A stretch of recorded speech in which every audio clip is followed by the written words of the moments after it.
Whether you're a skeptic or a believer, join me, Rob McConnell, as together we'll investigate the world of the paranormal and the science of parapsychology here on the X-Zone Radio TV show on XZBN and the X-Zone TV channel on Simul TV. Since 1990, the X-Zone Radio TV show has been the place where people dare to believe and dare to be heard. Together, we'll investigate UFOs, aliens, ghosts, Bigfoot, psychic phenomenon, lake monsters, conspiracy theories, government cover-ups, the truth embargo, alien abductions, ESP, haunted locations from around the world, and so much more.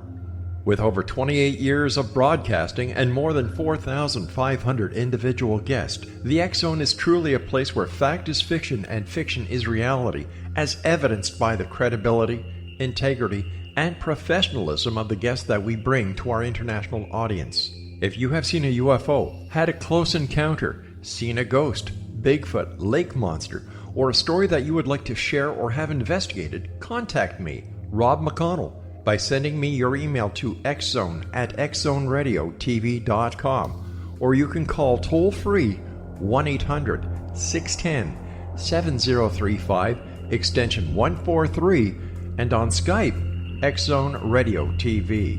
For more information on the X-Zone Radio TV show with yours truly, Rob McConnell, visit www.xzoneradiotv.com or www.xzonetvchannel.com or simultv.com and xzbn.net.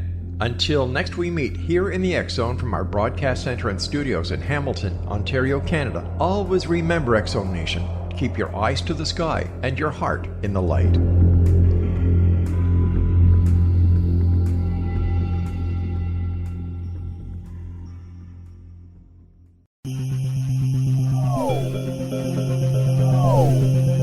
This is A Different Perspective with Kevin Randle.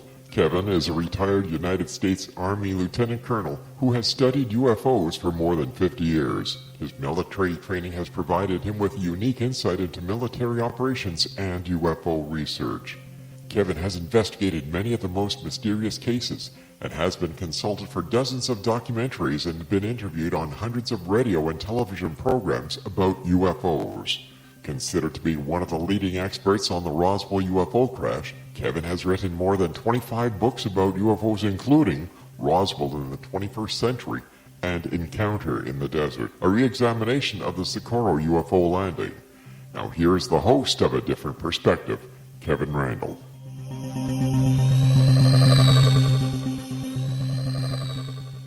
And welcome to this edition of A Different Perspective. I'm Kevin Randle.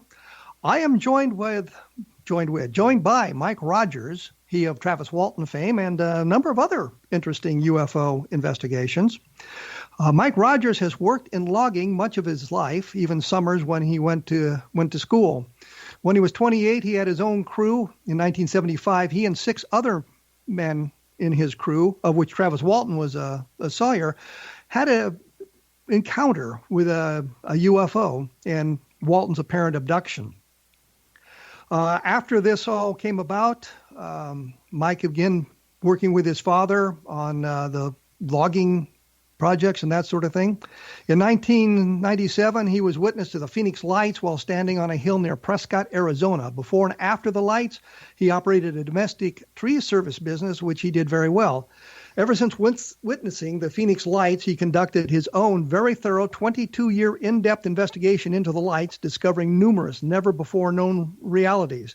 2 years ago, he started speaking of these revelations. Some are quite disturbing even to the hardened skeptics. His scientific abstract was published in the May issue of the MUFON Journal, endorsed by astronomer Hal Povenmire.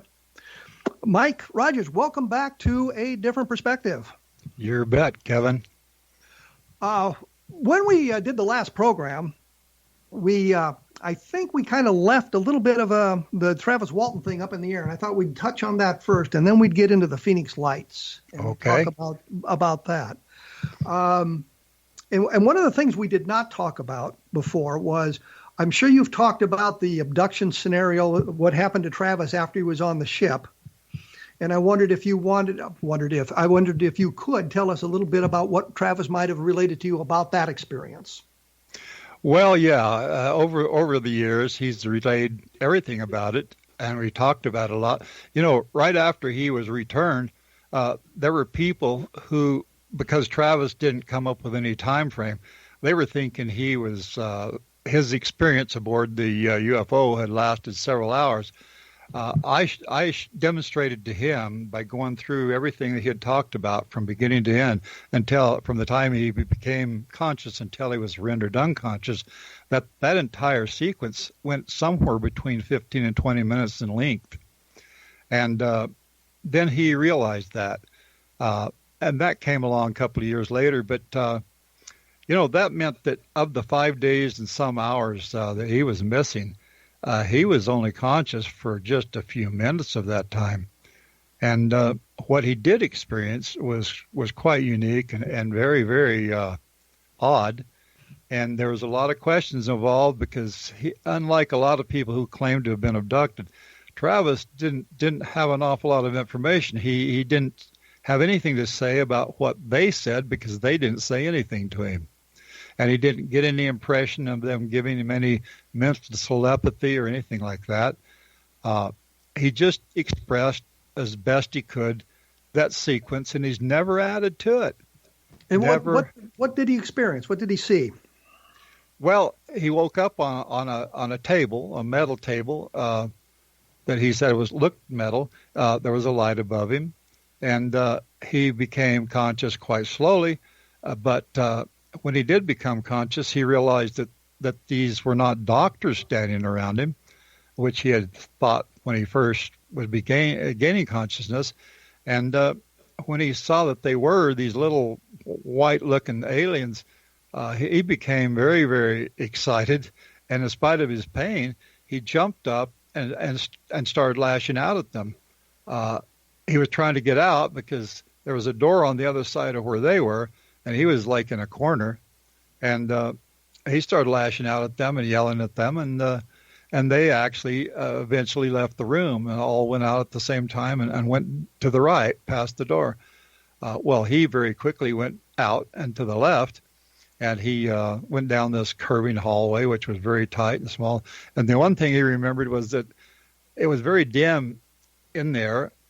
Even the light that was above him wasn't all that bright. And it was very humid, extremely humid. He said, he's been in Florida and he knows about humidity. He said it was so heavy, it was almost like the air was almost like water, And he went into the first thing he did is the first doorway he actually passed that was open was into a round room, which appeared to be in the center of this whatever he was in. And there was a chair in the middle of it, and just to make things quick here, he went around, trying to see if somebody's in that chair, and there's nobody there. He couldn't find another doorway. He couldn't find anything. There were some buttons on the arm of this chair and a small screen, and he tried pushing some of those buttons. They didn't do anything, but he noticed that when he moved towards the center of this room, the room got very dark. And he could, once he sat in this chair, he could clearly see the scene that he could see all through the walls and everything was like space, and he could see stars, including the Milky Way, all around him, just like as if he was out in space. And you said that when he woke up, he looked at these beings, and they were white. I've seen the paintings that you've done. Yeah, they look nothing like the Greys. Well, they do in a way. They're similar in a lot of ways, but everybody has a slightly different perspective of that. Anybody that's claimed to have been abducted comes out with a different concept, which is kind of natural in a way. What I painted is what he described to me.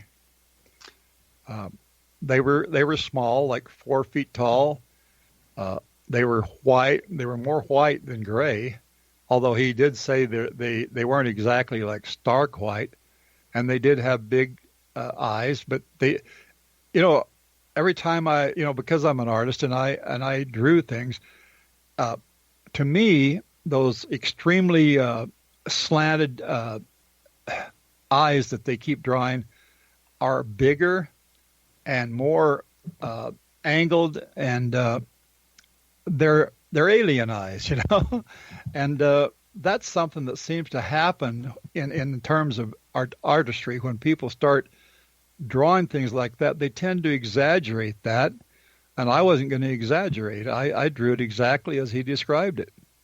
Well, let me ask you a question. Since this is radio as opposed to television, and I've got some samples of what you've drawn about the aliens. Do I have your permission to post those on my blog so people can see exactly what we're talking about? Yes, you sure can. Okay. So when we're done here, go to the blog, www.kevinrandle.blogspot.com, and we'll have a couple of paintings or pictures that Mike drew based on Travis Walton's descriptions of what the aliens look like, and you can decide for yourselves how close they resemble the Greys. Were there any ramifications, I guess, and when I think of that question, it's just all kinds of things, to Travis's abduction? I mean, people's reaction to it, was there financial problems? Was there financial reward? Did things change radically for all of you after this happened? Well, yes, it certainly did. A lot of things happened. In fact, so many things happened that I can't even begin to describe some of it because it would take too long here. But I personally was put through hell. First thing that happened is that nobody wanted to go back to work. They didn't, and we didn't, of course, for a week there. And then, of course, it started snowing and getting too cold. But I gave that contract up because I didn't have a crew. And people say, well, yes, it was defaulted, but it was defaulted because we didn't go back. The contracting officer actually offered me to do that in the spring to finish it. He gave me an extension, but I said, me personally, I don't think I want to go back either, and I don't have a crew. So, yeah, just go ahead and default. I wanted to make it easy on them. But, of course, that did not ruin my reputation with the Forest Service in any way. It was a default, but it was not a hard default.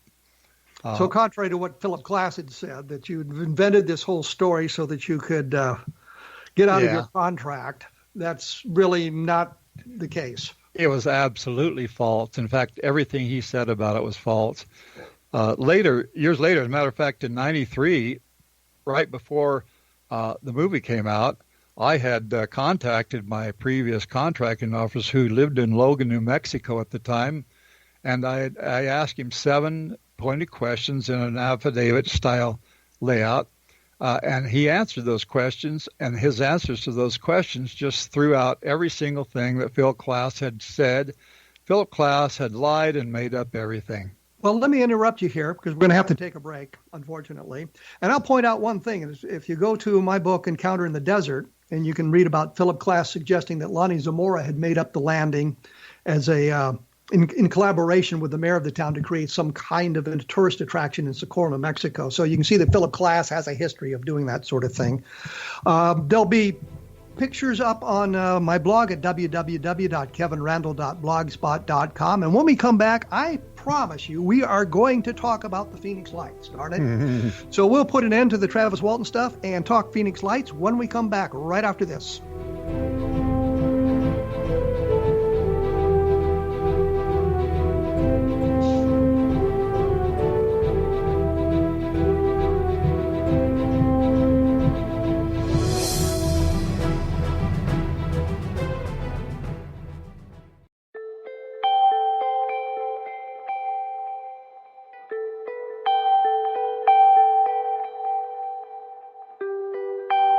It's hard to listen to the news without realizing we're living in volatile, unprecedented times.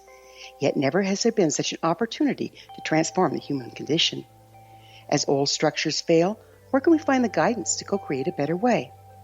Find Your Path Home is an ever-evolving, leading-edge information, education, and healing resource center designed to support and guide you on your path to unity and enlightenment. Based on sound principles employed by shaman worldwide, we provide techniques that can support you through the current transitions, offering online shamanic classes, international long-distance shamanic healing sessions, complimentary Mission Evolution radio episodes and Stairway to Heaven TV vignettes, seminars, retreats, and much more. All of this can be found on findyourpathhome.com. So I was watching the X Zone TV channel last night when I was abducted by aliens, and they kept repeating to me over and over again, simultv.com, simultv.com. What's simultv.com? That's what I asked them. They had it written on the side of their UFO. How do you spell that? UFO. No, I mean simultv.com. simultv.com. simultv.com. Right. simultv.com. Interesting that you were abducted by aliens in a simultv.com UFO last night. Oh, yeah? Yeah. Now that you mention it, I remember now last night I was awakened from a deep sleep. My great-grandmother was standing there. She said she'd come from the hereafter to tell me about simultv.com. She even spelled it out for me. simultv.com, sonny boy. simultv.com. simultv.com, sonny boy. Wow. Yeah. Guys, you'll never guess what my psychic guru just told me. simultv.com. Exactly. Are you guys psychic too? Of course. We all know about simultv.com. simultv.com.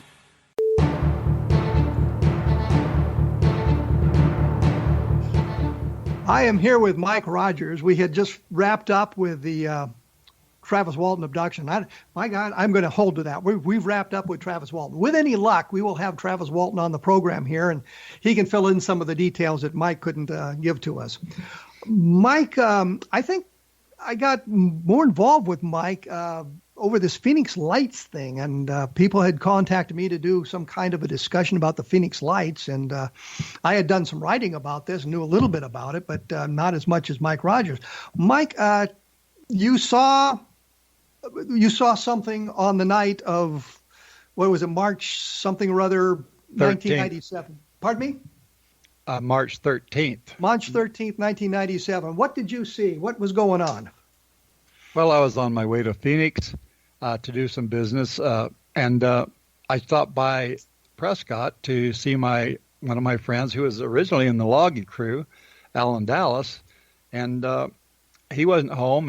He lived with his parents. His parents weren't home, so I left, and because I was very interested in the Hale-Bopp comet, and I had a professional video camera, and I went up on this hill. I didn't know if I'd get up there, but there was a road all the way to the top, and it was a little over 7,000 feet high. And I went up there, and I started trying to film the Hale-Bopp comet, but it was just too dark. Nothing was coming out on video. Well, I put the camera away, and I was starting to leave, taking a last look at the comet, and these lights started coming up a little to the right. They were in my field of vision, but they were a little right of the location of the Hale-Bopp comet, and they seemed to be coming up from the ground. I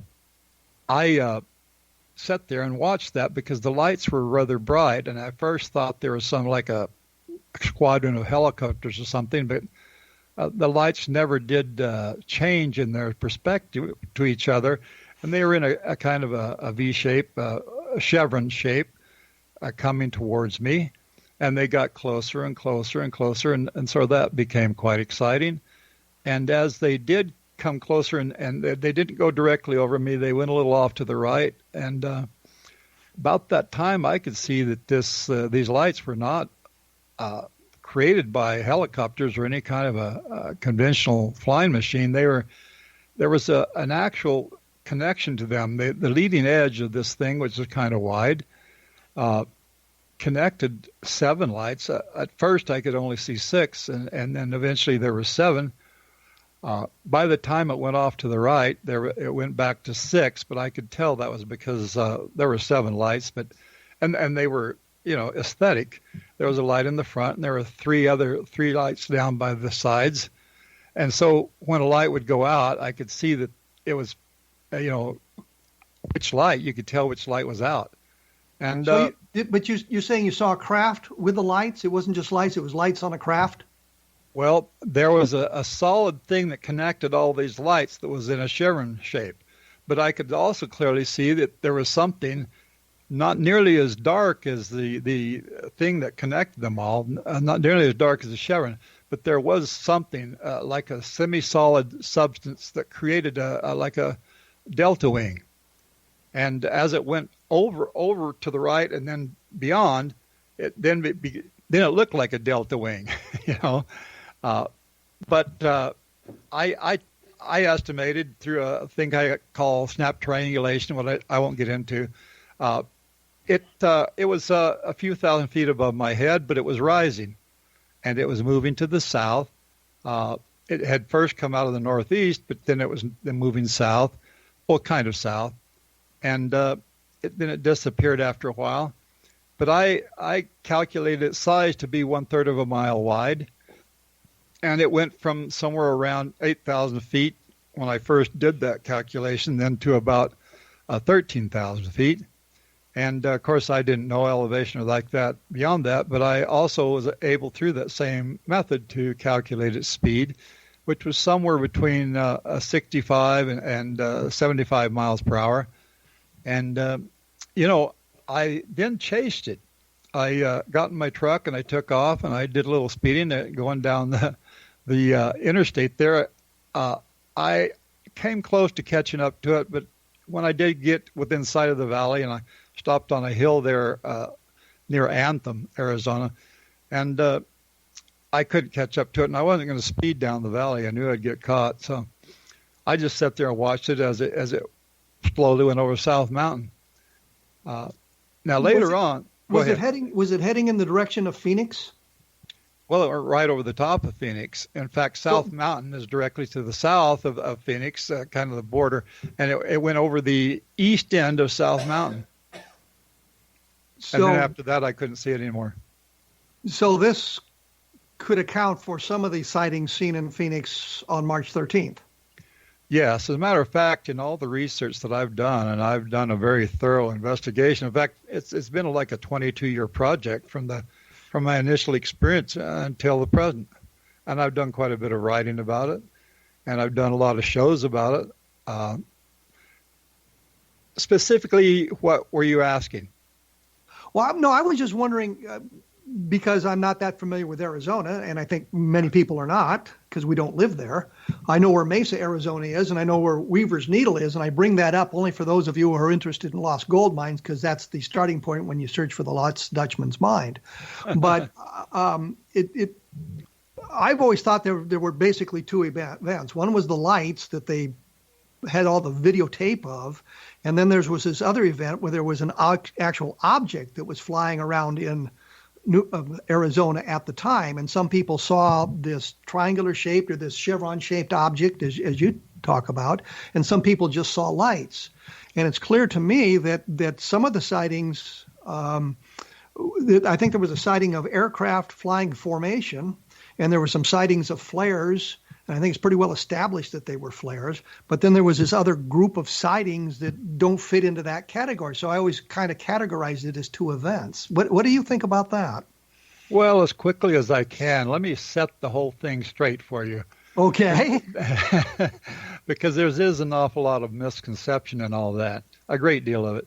Well, for me, as I said, it started in Prescott, and it was seen by people in Henderson, New Mexico, and then several years later, I found some people in Boulder City, two people, a couple, who had also seen it. But Boulder City is in Nevada. It's just near Las Vegas. Yes. Well, actually, it's in a line. This object came, according to these witnesses, came out of the Northwest, but nobody actually saw it come out of the Northwest. Everybody I talked to just said they speculated that because it seemed to, because when they saw it, it was heading away from them and it was heading to the southeast. And but everybody in Nevada said that it was leaving. And that was misperception. We won't get into that at the moment, or we can get into that later. Right now I'm trying to lay a kind of a path of this thing. Basically, it was first seen in Arizona by me and people in Paulden, Arizona, and Prescott and all there. There was a number of witnesses there who saw it, and it went from there as a solid object. Nobody saw a group of lights at that point. This was a solid object that had 7 lights, seen as 6 to 5, depending on different people's perspective. But it went to the south, and it went over Phoenix, and it went over South Mountain, and then it eventually ended up, and it started curving to the southeast after that, and it went down near Tucson, but the lights went out. Some people said it went further, but mostly people didn't say that it did. It disappeared right there somewhere around Casa Grande. But that was one object, and that was one object, even though there were several different people who had different ideas about how it looked, different ideas about configuration. I figured all that out since then and have it all laid out in something that I've written. But to make this thing simple, the second event, which is the lights that was seen by thousands of people over the Estrella Mountains, first thought to be in front of the South Mountain, but then later admitted to be over Estrella Mountains, and then in truth was actually on the Barry Goldwater Gunnery Range, which was behind the Estrella, quite a bit behind the Estrella Mountains, actually from the point of people witnessing it in Phoenix, of which there were many. They were actually 70 miles to the southeast, and they were actually over the Barry Goldwater Range, and these were actually flares. It turned out to be flares. But at first, there was a lot of people, including Dr. Kate, who said that it was this large object that had gone over Phoenix, had turned around and come back. But that was just speculation entirely. And because they speculated before the Air Force was able to get out and straighten the whole thing out, it became a big thing. And that's what became famous. That's what has become known as the Phoenix Lights. But that was flares. The object that is still unexplained, even by me, came out of the northwest over Prescott, then south, then over Phoenix, and then on down from there. And the people who've seen this object weren't nearly as many who saw the lights over, the flares that were over the Estrella Mountains. So there's no doubt in your mind that the big event that everybody saw was flares being dropped by military aircraft. Yes, that is very definite, and I've come up with all kinds of proof since then. Some of it is very scientific, and but you follow it and you see that that's true. Any bright glaring light is always seen as very much closer and very much brighter than it actually is. Well, let me interrupt you here to say one of two things. Number one, if you've ever had tracers fired at you, you know that they look like watermelon as opposed to what they really are. I haven't had yes, you're absolutely right on that. And I've got some additional questions about the two events and that sort of thing.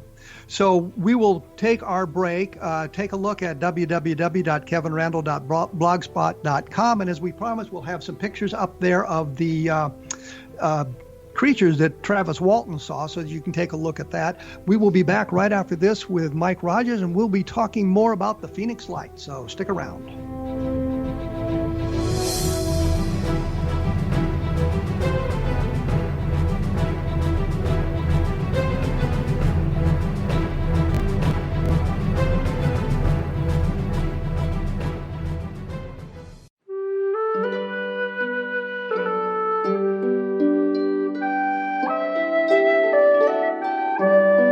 Path Home Shamanic Art School proudly presents the Gathering of Shaman 2019 Fall Retreat, Manifestation Samhain. Join me, certified shamanic instructor Gwilda Wiyaka, in the magnificent Colorado Mountains this November 2nd and 3rd for a life-changing event. Participate in unique teachings and ceremonies that'll put the power and magic of shamanic manifestation into your hands. Sit in circle with like-minded individuals, sharing group energy and the power it generates. Classes will be held in a facility next to the beautiful, majestic Arkansas River, further empowering the experience. Space is limited, so reserve your spot today. For more information, visit findyourpathhome.com or email touchin@findyourpathhome.com.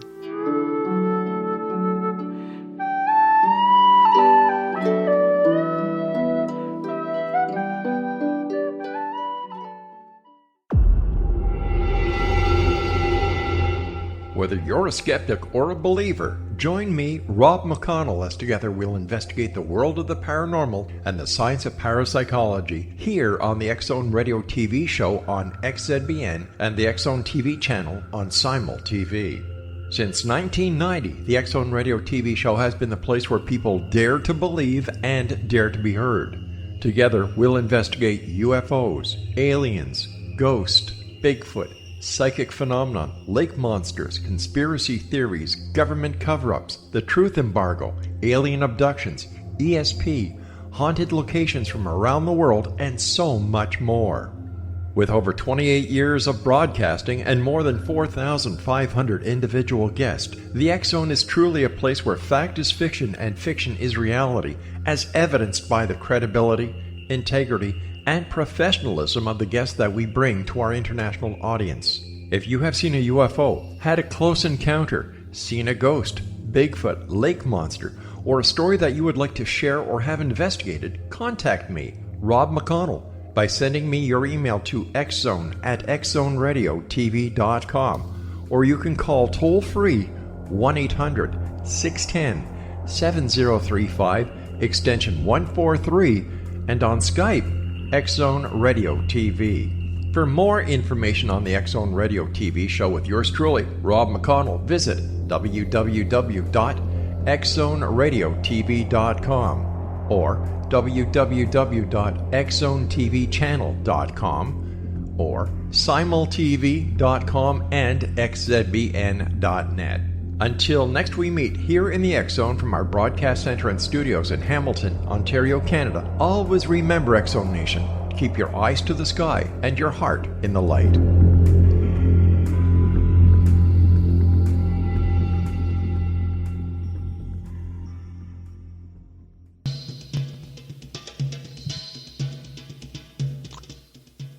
I am here with Mike Rogers. We're now talking about the Phoenix Lights, his opportunity to see something that doesn't really count as the Phoenix Lights because that was sort of a separate event, some sort of craft that he was talking about.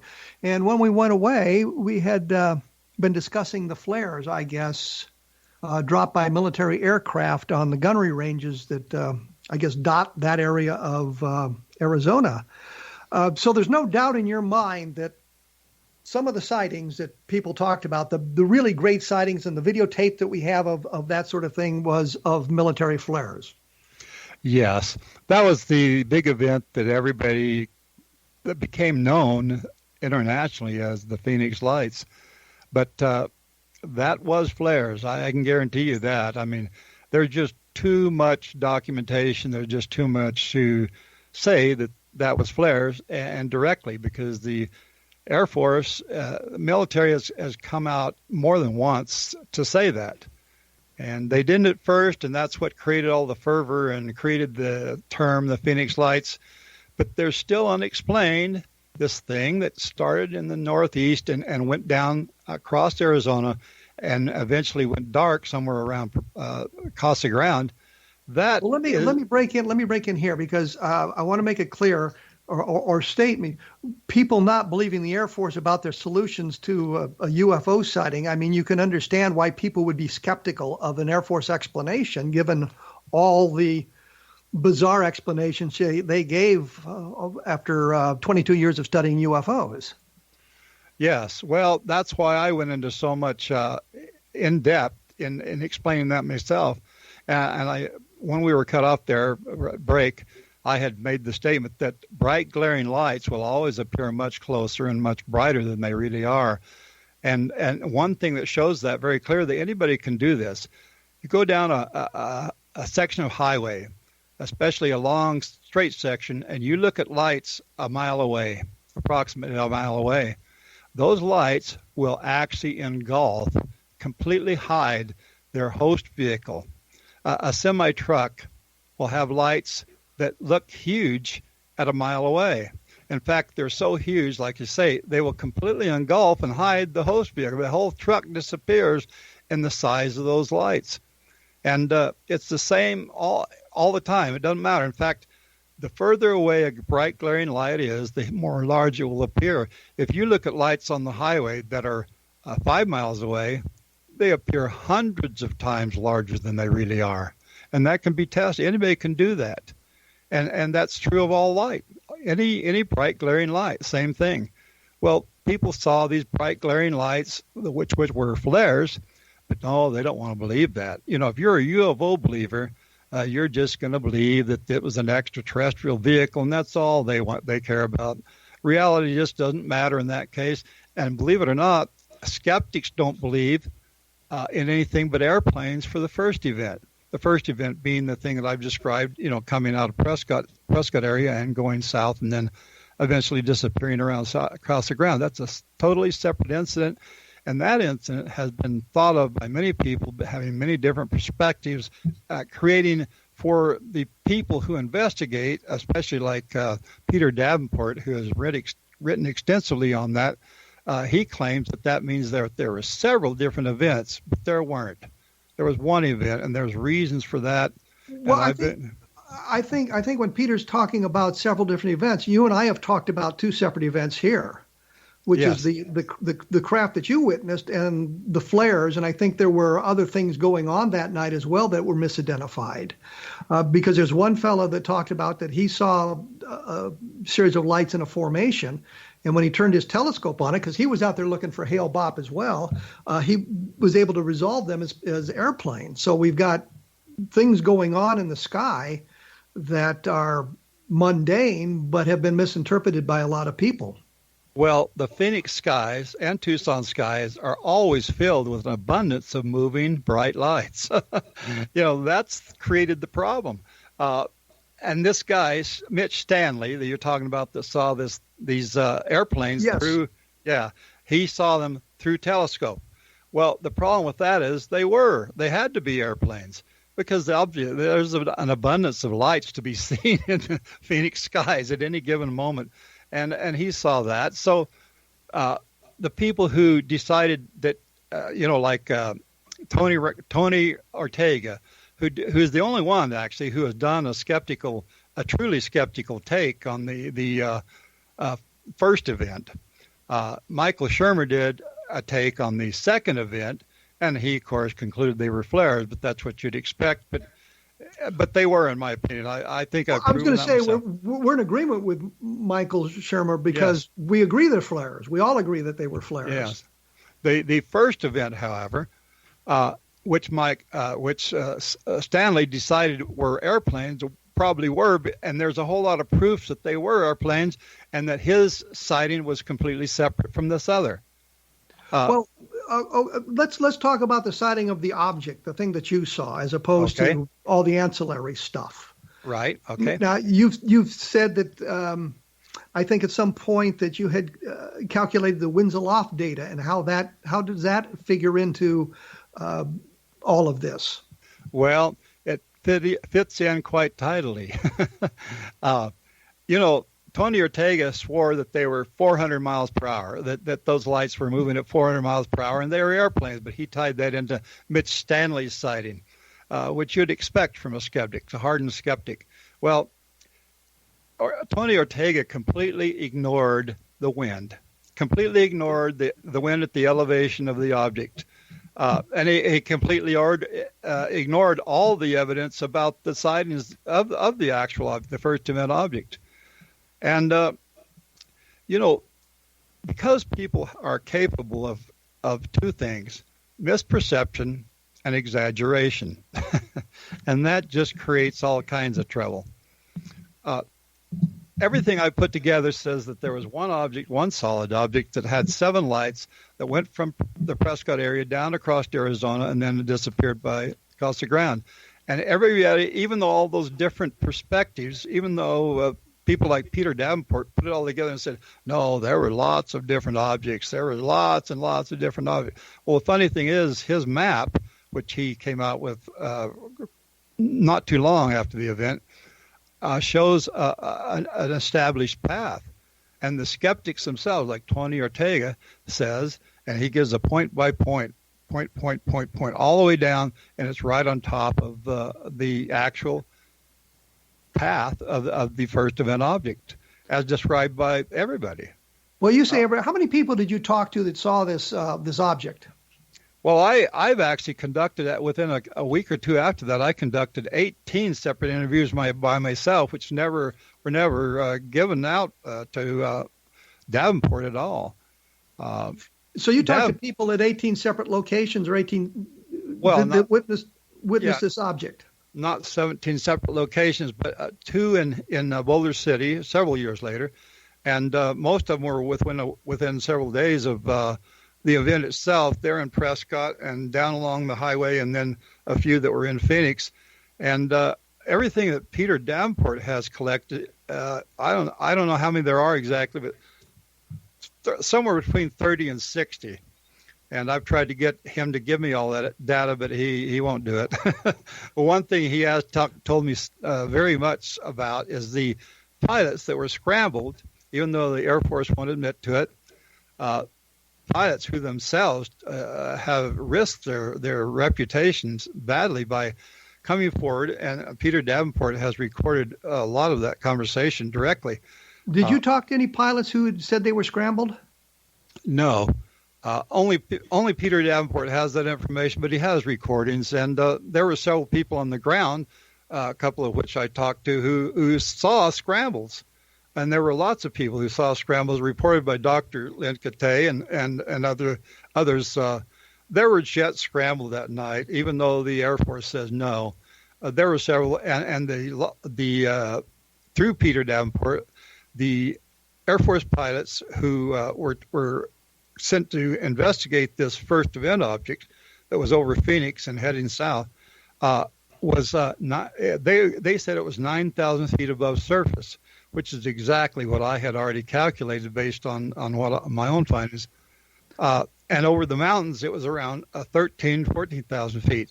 And then, of course, once it got in the valley, the air moving over the mountains, all that put together says that it was man-made. I don't know if it's the Air Force. I don't know if it's private people, but it was. I'm pretty sure it was man-made. You're saying what you saw was not an extraterrestrial spacecraft, but something that had been manufactured here on Earth. Well, I conclude that as the largest possibility. So you don't have a direct conclusion, but you think that's the direction it would go. Yes. In order to say that it was extraterrestrial, you have to put speculation on top of proposition on top of speculation, and that just is not logical. In fact, extraterrestrial itself is based on hearsay, not any evidence at all, not anything hard, not proven. It's just a speculation that this thing had to be extraterrestrial. Well, that's fine. In order to say that it went exactly in the same direction, this S-curving shape down across Arizona, and the same speed and the same elevation, you have to say that you have to have another proposition, another speculation entirely that these extraterrestrials then went just directly. Let me interrupt you here because we're up against the break. Okay. When we come back, we'll talk about the possibility of extraterrestrial spacecraft, I guess, and all the things that argue against it or maybe argue for it, and what would constitute proof. We will be back with Mike Rogers talking about the Phoenix Lights right after this, so please stick around.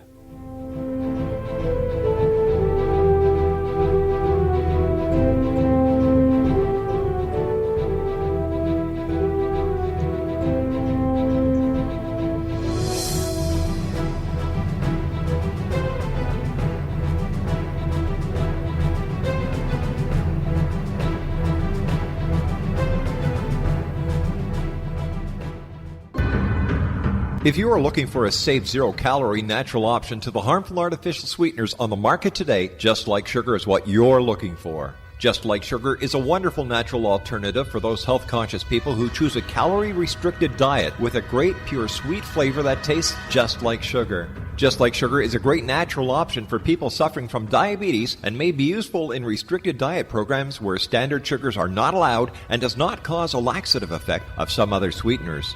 Just Like Sugar comprises a perfect blend of chicory root fiber, natural calcium, natural vitamin C, and Just Like Sugar's sweetness comes from the natural flavors from the peel of the orange.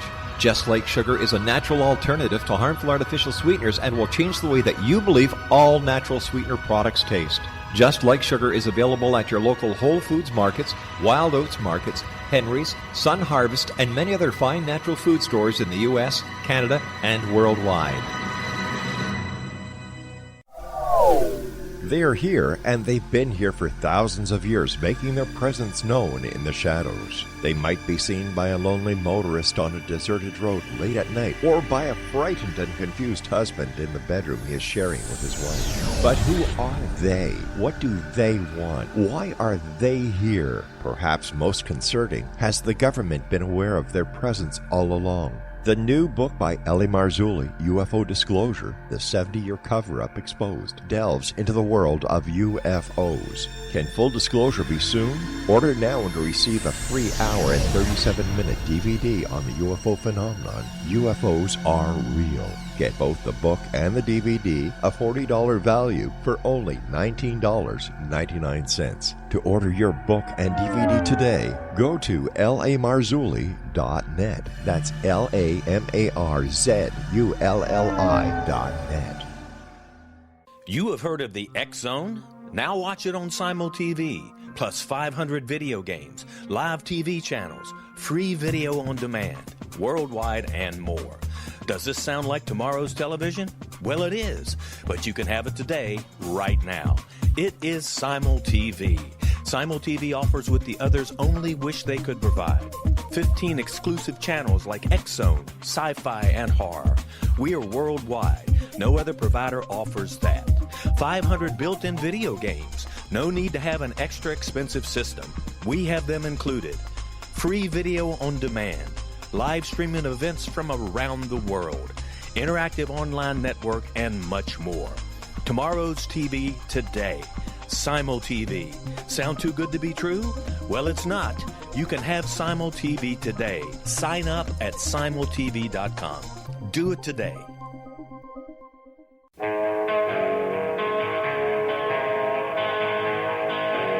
I'm with Mike Rogers. We're talking Phoenix Lights here. And we're, again, running out of time. I can't believe how quickly these hours pass.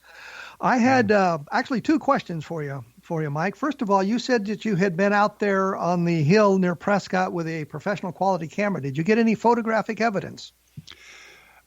Yes, but in order to get an image, it had to be so computer enhanced that it is truly, it's not a real image, but I did get an essence of it, yes. So there is an image, but it could be argued it was basically computer generated because of. Well, yeah. If you go into all the yes and no's and all that stuff and all the regulations concerning, it was what do they call it, photoshopped. Okay. And the second, technically, yes. And the second question is, what do you think you saw, if it's not extraterrestrial? Well, I still don't know, but I say. And I have speculated about this myself and gone into depth about it. That could have been made relatively well. It still would cost several $1,000s, and it doesn't matter who did it.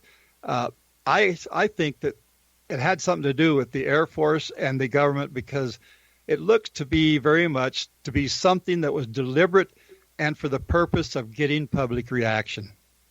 And as we all know, the government likes to do that. I'm trying to visualize the geology, not geology, the geography of the situation here. Yeah. Could it have been something that came from Area 51? Well, not according to eyewitness testimony. See, nobody saw it. Nobody saw it over Nevada. Nobody saw it anywhere in Nevada except for these 4 witnesses. And in Boulder City, which is right at the very tip of Nevada. And yes. And you cross the bridge and you're in Arizona. Right. But you see, I've gone there several times to investigate how they could see that 160 miles away. Well, first of all, the sky was very clear. You could see that 160 miles easily. I mean, you can see hundreds, thousands of miles into space quite clearly. But they all saw it leaving, and the object was actually a third of a mile wide or wider. And the people in Nevada all said that it was the size of a 747 or the size of a B-2 bomber, which is anywhere from 10 to 12 times smaller than the size of the object actually was, which automatically, in their particular perspective, put it 12 times closer. And because of that, they thought it was right there in Nevada. Would it be fair to suggest that you had seen some kind of maybe a balloon type object in that chevron shape that was, as you say, sent over to see what people's reactions would be? Well, my near conclusion is that it was lifted by lighter than air substance, probably helium, and it was carried on the wind because it went exactly in precise line with the wind in direction, elevation, and speed.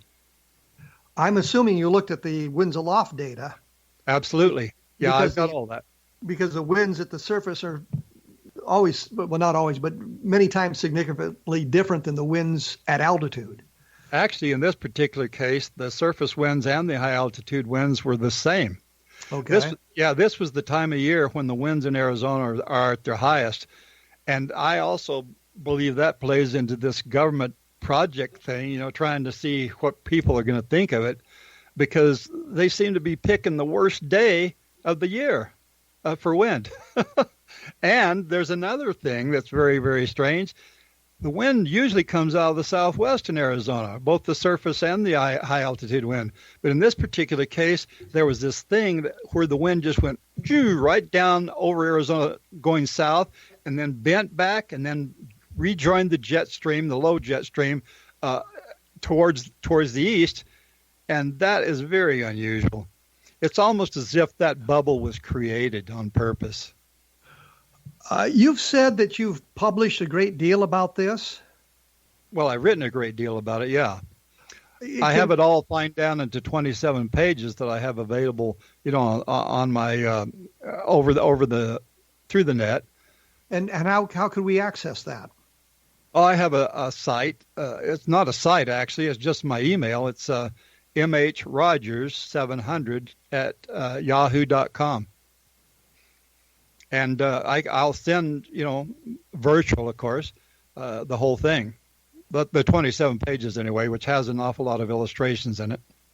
So we can link to that to the internet, so we can analyze your analysis. Yes, that's right.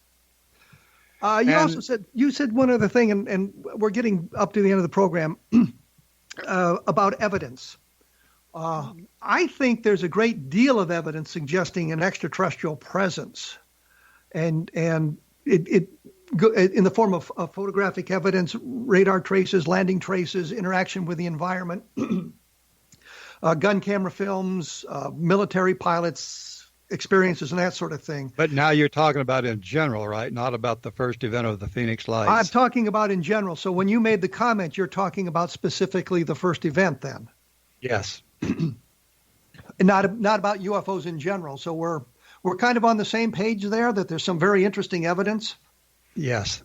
As of today, there's an awful lot of evidence. Fox has been releasing this thing they call a Tic Tac and other stuff, gun camera sightings and other personal video of just now released, just within the last year, things that are, in fact, I think it's kind of the government's way of introducing disclosure without having to take the flak.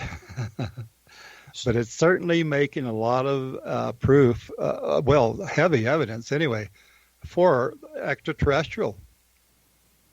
But I guess the thing that bothers me about all of this is we kind of reject the government's explanation for many, many sightings because they're frankly idiotic. And yet we accept it when they are saying this is really strange, this is extraterrestrial, this is alien. Does that kind of bother you at all, that we massage the evidence or the information to go where we want it to go? Yes, and that's very deep, very deep. But I think that the government is coming forward now with a form of disclosure. Okay.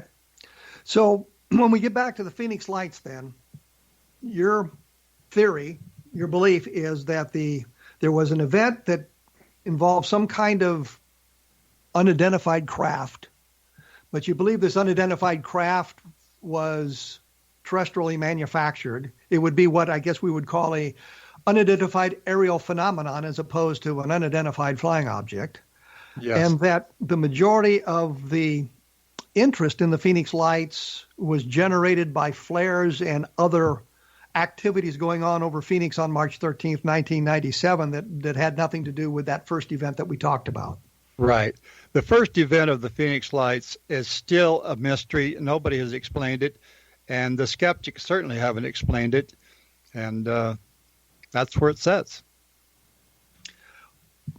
And you do have an illustration, and I guess we can look at your documentation about your findings. You also mentioned in the bio that it was in the May issue of the MUFON Journal. Is that May of this year? Yes. Yeah. 4 months ago. So that if people are members of MUFON, they can go back to the journal and take a look at it. Is there anything on the MUFON website about this? Just that abstract, and it's kind of hidden because it's in another article done by Thomas Keller, which talks about other strange things that, in my opinion, are just completely off the wall. But it's hidden within there, and it's in letters to the editor, and it's just a scientific abstract that I did with Hal Povenmire. You mispronounced his name. Every time I said it, I mispronounced it.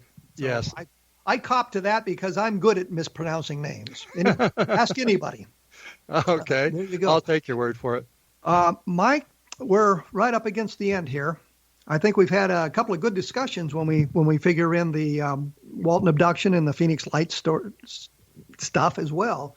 I thank you for taking time out of your day to join us here on A Different Perspective. Well, thank you, Kevin. And I'm sure we'll be in touch or in communication here in the near future. Anybody wants more information? I'll have a link up on my blog to get you to that information and some illustrations as well. And the blog, of course, is kevinrandle.blogspot.com. And I'll take a moment here to point out that I have done a number of UFO books, and I think that one of the things that bugs me about the way things are today, and I'm going off topic here a little bit, is there are reviews of some of the stuff, of my stuff, and I know the people haven't read the book. And I know because of the way the reviews are written. And I just think that is wrong. You know, one guy wrote on Roswell in the 21st Century, his whole review was, this book is nonsense because there are no aliens. And I'm thinking, if you'd read the book, you wouldn't have made that comment because of the conclusions drawn at the end of the book. You would have understood what I was talking about. I don't understand that, but I think that we see in today's world way too much of people paying attention to things that appear on Twitter and on Facebook by people who have little or no expertise in what they're talking about. They're just angry about something and feel the need to comment on it. And I think that's driving things in the wrong direction. I just make that comment because it's something that moves me periodically, and I think I should do that. Next time, I will be joined by Nick Redfern talking about his book. The week after that, I'll be joined by Paul Davids, who was the co-executive producer of the Roswell movie on Showtime, and many, many other things, and he has some very interesting stories to tell you. There are some very interesting programs on the X-Zone Broadcast Network. That's xzbn.net, or what is it, xzbn.net if you're in Canada. I will be back in 167 hours and look forward to discussing UFOs with you at that time. So thanks for listening.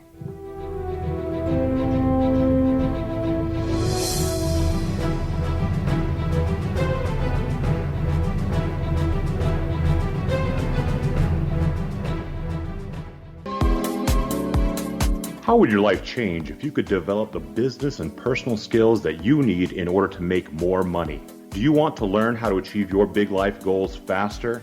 Then go to findhiddenmoney.com and get the Goal for It online course. The course teaches you how you can set and achieve your biggest goals while completely overcoming the roadblocks to your goals so that you can realize your dreams and imagine more success. Go to findhiddenmoney.com. Memorable dynamic presentations are a not-so-secret weapon in the business world. Do you have a powerful message that must be shared, but you haven't found a way to deliver that message? Do you want to be known as a top public speaker who gets amazing results? Are you ready to create and deliver your powerful message? Thomas Hides can help you create and deliver your speech to get the results you desire. Visit iconquality.com. Did you expect your business to flourish, but instead it plateaued or didn't get off the ground yet? Would you like to achieve massive goals and discover new sources of income within your business? When you're ready to experience that type of success with fast results, Cindy Hendricks is the business coach for you. Her work with entrepreneurs and business owners has been life-changing. To get you and your business where you want to be, go to imaginemoresuccess.com. Has the fear of public speaking stalled your business or personal life? What would you give to develop and maintain supreme confidence? Have an invaluable private program to always perform at your best. Imagine how you would feel. You can have all that and so much more today with Thomas Hyde's life-changing course called Number One Fear Unleashed. Visit numberonefear.com and be liberated from your fear of public speaking.